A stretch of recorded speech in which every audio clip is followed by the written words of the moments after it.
So you've done touring before, correct? Mm-hmm. And one thing, like I have your bio here on the computer, and you've done stuff with Jessica Rae and Matt Mays, and even Winter Sleep. Yeah, well, I just opened for them at Yeah, the ECMAs. Yeah, but it was still part of the show kind of thing. Yeah. What's it like to be associated with big names like that?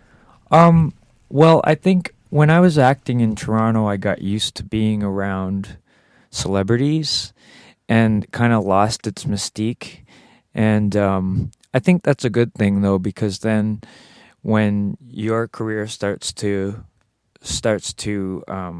grow, you don't get intimidated when you're surrounded by people that maybe you had a lot of respect for or even idolized when you were a teenager. So you have a more level head about it, and it doesn't influence your performance. You don't get nervous.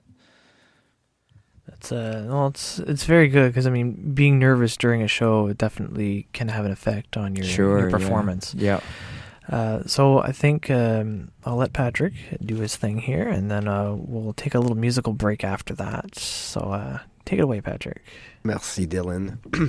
Donc, il a demandé, il était en tournée brièvement par Montréal, Toronto, je crois. Il a ouvert pour Matt Mays et Winter Sleep pour les ACMAs. Il m'a demandé comment est-ce que ça fait, ça file du bien, en bon français.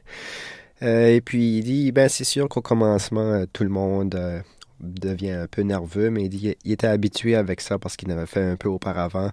Donc il dit, c'est vrai, comme si que tu vois ton idole à la télévision et puis que là, tu le vois en vraie vie, là maintenant il a croisé les frontières, il est habitué. Et puis je pense que Dillon nous a maintenant préparé une chanson qu'on va entendre de ZWeRG. Oh, way. So I'll let you. I've got two more songs in the playlist here. I'll let you choose the one I'll do next. There, okay. I have a Moose Jar and I Lost a Loved One too. Which one would you like to hear more? Oh, let's do a Moose Jar. Moose Jar. Ah ouais. So on va prendre une petite pause musicale maintenant et jouer une autre chanson de ZWeRG. Et maintenant, on va écouter la chanson à Moose Jar.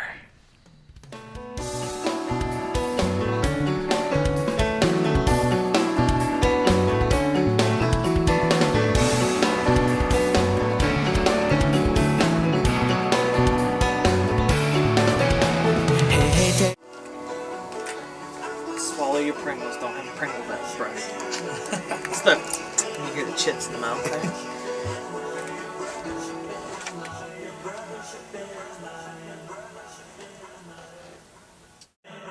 Ah ouais, toujours à l'antenne de CKUM, le 93.5 FM. Dans le studio avec moi, c'est Eldon Field, la groupe ZWeRG, et aussi Patrick Paradis dans l'autre studio. Hello. Bonjour, Patrick. So we're getting kind of close to the end here, but we've got a few more things to talk about. So your latest album that we have here that we've been listening to, Whims and Words. Mm-hmm. Do you want to tell me a little bit about that album? Yeah, it's a concept record. Like I said, it's an East Coast road trip. So what I did is I took all the songs and I divided them into three categories. Herring Chokers and Spuds, which is New Brunswickers and Newfoundlanders. Blue Nosers and Capers, which is Nova Scotians. I mean, I know Capers are Nova Scotians, but they have their own cultural identity too, so I wanted to kind of showcase that and single them out as Capers. And also Cod Kissers and Labs, and you can figure out where they're from. So, so all the songs are grouped, and then they're you can see in the artwork and on the back cover of the album that the first half of the song list is originals inspired by my life and loved ones on the East Coast, and then the second half is well-known East Coast covers. So in taking the covers and the originals together, then I broke them apart and set them in the different provinces. Yeah, because looking at the back here, Lester the Lobster looks like it's going to be an awesome song. I know. I'm not cool. Donc, on a demandé c'est quoi le nouvel album qu'il y a. puis ZWeRG, Whims and Words.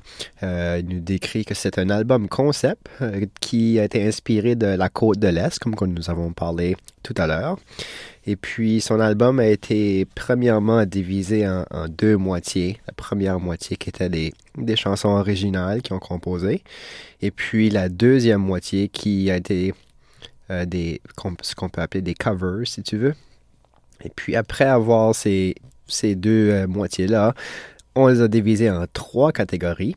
Et puis, il avait donné des petits nicknames en anglais que j'ai pas toutes pogné comme du monde, mais qui s'est plus ou moins brisé en 3 catégories, qui étaient le Nouveau-Brunswick et le Newfoundland, qui est la Terre-Neuve. La deuxième catégorie qui serait la Nouvelle-Écosse. Et puis la troisième qui serait l'île du Prince-Édouard. Dillon. Thank you, Patrick. Merci. So, one thing now that I want to kind of move on to is you're also an actor. Yeah. You have and have had an acting career in your life. And I know I've seen you in some movies before on the TV that may or may not be a Disney product. But you want to tell us a little bit about how you got into acting? I got into acting. I did a play when I was in grade 5 that went over really well at the district drama festival, and I think I caught the bug then. But then I kind of reverted into myself and got really shy throughout junior high and high school. And then grade 12, I switched schools. I went to Moncton High, and I got into drama with Mr. McCardle there. And I won some prizes and stuff at the drama festivals, and I thought, well, maybe I should try this out. So after high school, I got an agent in Halifax, and she started sending me to auditions. And I started getting film parts and TV parts from there. And then after, my parents said I had to get my undergrad degree. So I went to ABU, which is now Crandall, spread that over 5 years. And then finally in 2000, I was allowed to go to Toronto and try it out. So I was there in Toronto for 6 years, acting. Donc, ZWeRG, acteur?